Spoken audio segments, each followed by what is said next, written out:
नमस्कार दोस्तों, स्वागत है आपका चौहान एकेडमी में। आज आपको एक अच्छी खबर बताता हूँ। अभी मैं यूपीएससी के रिज़ल्ट का जो अभी कट ऑफ आई आज जारी हुई है उसको मैं कट ऑफ देख रहा था, तो बहुत चौंका देने वाली बात इस बार सामने आई कि पहली बार ओबीसी से कम कट ऑफ गई जनरल ईडब्ल्यूएस की। अक्सर क्या होता है, और बहुत कम कट ऑफ गई है ईडब्ल्यूएस की। मतलब इसको ऐसा देख के लग रहा है कि जिन लोगों ने इस बार फिर से ईडब्ल्यूएस का फॉर्म भरा है तो उनका सिलेक्शन तो बहुत सही तरीके से हो सकता है, बहुत तरीके से चला जाएगा मुश्किल से 45 क्वेश्चन में आउट ऑफ 100 में 45 क्वेश्चन में। आपको शॉकिंग लगेगा, अभी आपको दिखाता हूँ कैसे। क्योंकि इस बार कट ऑफ भी 98 से भी, मतलब जो अभी 2019 के कट ऑफ उससे भी कम कट ऑफ जाने की संभावना है। क्योंकि इस समय लॉकडाउन था पूरा और बच्चे लगभग तैयारी उतनी ज़्यादा नहीं कर पाए। जो कर रहे हैं तो कर रहे हैं, उतना ज़्यादा कंपटीशन है। जो पुराने खिलाड़ी हैं, मजे हुए खिलाड़ी, उनके लिए तो ठीक है। बाकी जो खिलाड़ी हैं उनके थोड़ा सा पहले एक एनालिसिस कराता हूँ आपको, देख के आपको मज़ा आएगा। देखिए, ये है आपके civil service examination UPSC 2019 minimum qualifying marks का जो अभी रिजल्ट आया है। इस पर कुछ चीज़ें आपको मैं बता देना चाहता हूँ। अभी जो आपने देखा होगा हाल ही में बहुत सारे आईएएस वगैरह का रिजल्ट जो है आप देख रहे हैं, बहुत सारे लोग निकले हैं। लगभग हर जगह अखबारों में, आप चाहे उसको यूट्यूब पे देखें, कहीं भी देखें, वो चीज़ें चल रही हैं। मैं रिजल्ट के बारे में नहीं बताऊंगा, मैं बताना चाहता हूँ इसके कट ऑफ के बारे में। देखिए, इसका कट ऑफ ये रही प्रारंभिक परीक्षा कट ऑफ, ये रही मेंस की कट ऑफ, और रही फाइनल कट ऑफ। देखिए मज़ेदार बात, देखिए जनरल कट ऑफ थी 98 मार्क्स, कितने में, आउट ऑफ 200। इसका मतलब क्या हुआ, 100 नंबर का एक, मतलब 100 नंबर का एक पेपर होता है, तो 98 का आधा कितना होगा। आप खुद अंदाज़ा लगा लीजिए कि आप अगर आपने 49 क्वेश्चन आपके सही थे आउट ऑफ 100 में, तो आपका सिलेक्शन इसमें हो चुका था। कमाल की बात है ओबीसी का, देखिए ओबीसी का है 95। इसका मतलब क्या हुआ, 95 का सिंपल साधारण सी बात है कि लगभग आपका 4 नंबर कम है किससे, जनरल से। मतलब 2 क्वेश्चन और कम कर दीजिए, इसका मतलब 47 क्वेश्चन वालों का सिलेक्शन लगभग 47.5 में हो चुका। कमाल की बात जो इसमें देखने को मिली कि वो ये देखने को मिली ईडब्ल्यूएस का। देखिए, ये ऐसे अक्सर होता नहीं है, होता ही है कि जैसे जनरल के बाद ओबीसी, ईडब्ल्यूएस के बाद ओबीसी। इसका मतलब क्या हुआ, ये एक थोड़ा सा सोचने वाली बात है। 90 मार्क्स ओनली जो जनरल कैटेगरी के लोग थे और जिनके पास ईडब्ल्यूएस का सर्टिफिकेट था, उन लोगों ने कुल मात्र 45 क्वेश्चंस किए हैं आउट ऑफ 100 में, और उनका सिलेक्शन इसमें हो गया है। कमाल की बात। तो ये एक हैरानी करने वाली बात है, पहली बार ऐसा मैं देखने को मिला मुझे। इसके अलावा एससी के तो जानते हैं 82 है, एसटी के 77। मतलब एसटी में तो ये मान के चलिए कि जिन लोगों ने करीब करीब कितने क्वेश्चंस कर दिए, करीब मतलब पूरी तरह से 40 क्वेश्चन भी नहीं यहाँ पर, है ना, 39 क्वेश्चन या 39, हाँ आप एक मान के चलिए 39-38 के बीच में, 38 से 39 के बीच में जिन्होंने किया उनका इसमें सिलेक्शन हो गया। पीडब्ल्यू तो ये खैर इनका तो एक अलग है, दिव्यांग कैटेगरी। 4 कैटेगरी 5 कैटेगरी होते हैं, 1 2 3 4, ठीक। तो इसमें 4 कैटेगरीज हैं, 4 कैटेगरीज़ के अकॉर्डिंग यहाँ पर इनका सिलेक्शन होता है। तो ये था आपका एक बहुत ही कॉन्सेप्चुअल।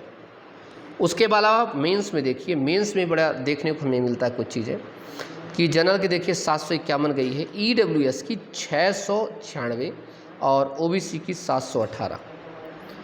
ऐसे फाइनल कट ऑफ भी देखा जाए तो लगभग ये 961 गई है जनरल की, और ईडब्ल्यूएस गई 909 और ओबीसी गई है 925।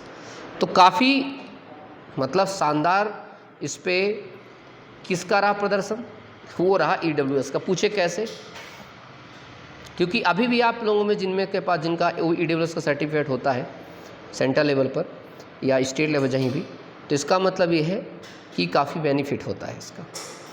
इससे 2 सिद्धांत यहाँ से निकल के जाते हैं कि ओबीसी की संख्या क्या है, ज़्यादा है, ठीक है। ईडब्ल्यूएस से भरने वाले सर्टिफिकेट क्या थे, उनका कम था, इसलिए इनका 90 गया, इसका 95 गया, इसका 98 गया। 2020 के लिए तैयार रहिएगा। इस कट ऑफ को अभी याद कर लीजिए, ये जो कट ऑफ लिखी है इसके इर्द गिर्द 1 नंबर आगे 1 नंबर पीछे मेरा ज़्यादातर मानना है सेम लगभग, क्योंकि अभी जिस प्रकार से लॉकडाउन चल रहा है 4 अक्टूबर को आपका यूपीएससी प्रीलिम्स का पेपर है, तो आप देखेंगे तो आप अगर बेहतरीन तरीके से क्वेश्चंस करके आते हैं 50 क्वेश्चन, सिर्फ आप 50 क्वेश्चंस की तैयारी करिए अच्छे तरीके के साथ। 50 क्वेश्चंस किसकी तैयारी करिए, थोड़ा सा मैं बता दे रहा हूँ क्योंकि पढ़ा रहा हूँ तो बता देता हूँ। पॉलिटी इस बार बहुत बढ़िया रखिए। दूसरी एनवायरनमेंट प्लीज़, क्योंकि कोरोना ने पूरी तरह से जो विकरालता फैलाई है वो, और इसके अलावा आप इकॉनमी, क्योंकि इकॉनमी ध्वस्त हो गई है तो ज़रूर पूछेंगे इसे रिबूस्ट करने के लिए। और चौथा सब्जेक्ट अगर अभी भी आपके पास टाइम है, अगर आप कर सकते हैं तो जियोग्राफी। आप बाकी सब कुछ छोड़ दीजिए, हिस्ट्री छोड़ दीजिए, सब कुछ छोड़ दीजिए, ठीक है। और चूँकि मुझे इतना तो यकीन है कि यूपीएससी देंगे तो करंट तो पढ़ते ही होंगे, है ना, तो वो तो करंट तो उसमें पढ़ेंगे। अब ये 4 सब्जेक्ट आपको ये दोनों मिला करके लगभग आपके 30 क्वेश्चन यहाँ बनाएंगे, 30 प्लस ही हो जाते हैं, और 15 क्वेश्चन लगभग यहाँ होगा आपका, और इकोनॉमिक्स से कम 10 क्वेश्चन आप यहाँ तैयार कर पाएंगे। तो 10, 25 और 30 कितना हो गया आपका, 55 हो गया। आपको ज़्यादा परेशान होने की आवश्यकता नहीं पड़ेगी। हाँ, लेकिन अगर आपने कहा नहीं मुझे सब कुछ करना तो वहाँ पर दिक्कत हो सकती है। तो ये 4 सब्जेक्ट आप बेहतरीन करके चलिए, बहुत शानदार तरीके से आप इसमें पीटी में इन हो सकते हैं। मुख्य परीक्षा में ज़रूर आपको मेहनत और ज़्यादा करनी पड़ेगी। खैर, और एक और बड़ी दुख भरी खबर ये है कि हिंदी माध्यम के विद्यार्थियों का जो सिलेक्शन है बहुत ही डिक्रीज़ हुआ है। डिक्रीज़ होने के पीछे बहुत सारी वजह हैं, और एक दिन मैं चर्चा करूँगा वजह होने की। देखो, यूपीएससी संस्था किसी के साथ भेदभाव नहीं करती है, लेकिन यूपीएससी का पेपर भेदभाव करता है हिंदी माध्यम के साथ। एक अभी मैं पेपर पढ़ रहा था, उसमें लिखा था स्टील प्लांट को लिख दिया था इस्पात पौधा। कमाल की बात है, क्या लिख दिया था, इस्पात पौधा। अब बताओ, ये बेचारा व्यक्ति जो हिंदी माध्यम का, उसको तुरंत अगर वो स्टील प्लांट भी अगर पढ़ रहा है तो उसको पता है कि स्टील प्लांट क्या चीज़ होती है, लेकिन इस्पात पौधा तो समझने लगेगा हे भगवान, क्या यूपीएससी ने कोई नई डिस्कवरी कर दी क्या, या कोई किसी दुनिया में कोई नई डिस्कवरी हो गई। ऐसे करके बहुत सारे जो ऐसे प्रश्न हैं, जो क्वेश्चन उसमें जब पूछता है तो बहुत ही परेशान कर देते हैं, और एक एक सेकंड, एक एक मिनट वहाँ पर बहुत महत्वपूर्ण होता है एक हिंदी माध्यम के विद्यार्थी के लिए।